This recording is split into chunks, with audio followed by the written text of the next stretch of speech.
Aytat inna rizqallahi la yajurruhu hirsa harisin ve la yarudduhu karahiyati karihin. Çınında Allah Taala'nın rızkısını deydi.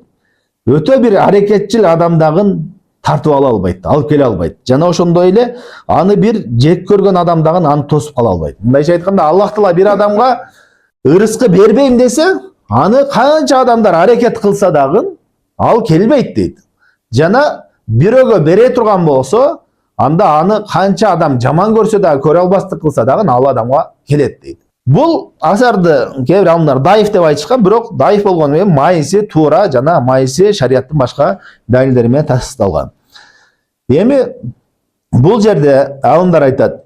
Демек Аллах Тааланын рызкысына канча аракет кылсаң дагы келбейт. Аллах Таала кааласа дегенде аракет кылбай коюш керекпи дегенде жок, андай эмес. Аллах Таала бизди себептерди кылууга буйруган. Себептерди кылсаң, иншалла сөзсүз түрдө Аллах Таала берекесин берет.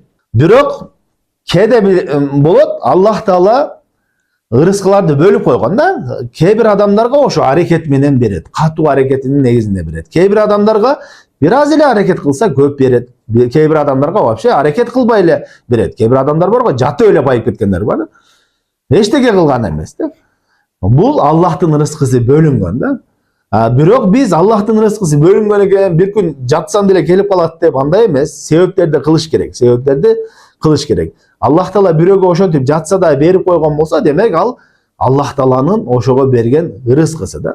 Рызкы деген ушундай бөлүнгөн нерсе. Кээде чындап эле бир ишти бир адам кылса байып кетет, ошол эле ишти андан жакшыраак кылса дагы бир адам байыбайт.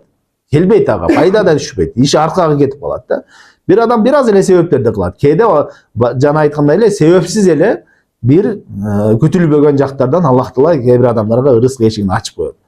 Демек, эң биринчи биз рызкы сураганда Аллах Тааладан сурап дуа кылыш керек. Аллах Таала Аллахумма фтахли абуаба ризқи, Аллахым мага рызык эшиктерин ачкын деп дуа кылып сураш керек да, андан кийин себептерин кылыш керек.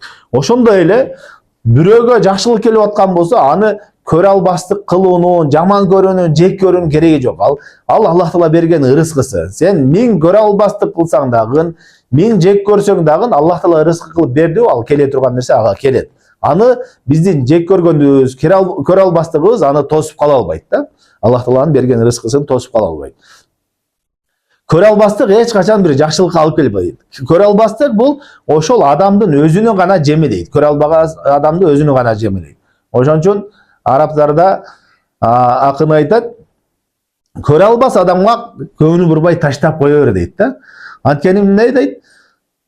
Отун дейт, отун күйүп атканда, эгерде күйгөнү эчтеке таппай баары жок күйүп бүтсө, бир өзүн өзү жемелеп баштайт дейт да.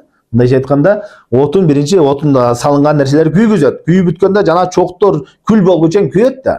Күйө турган эчтеке кылбай калганда чок болуп күл болгонго чейин күйөт. Ошол сыяктуу эле көрө албас адам ошондой дейт. Не бирөөгөн көрө албаган адам ал өзүнө өзү күйгүзүп жемелеп жок кылат дейт. Аллах Тааланын тагдырына эч качан тоса албайт анысы менен.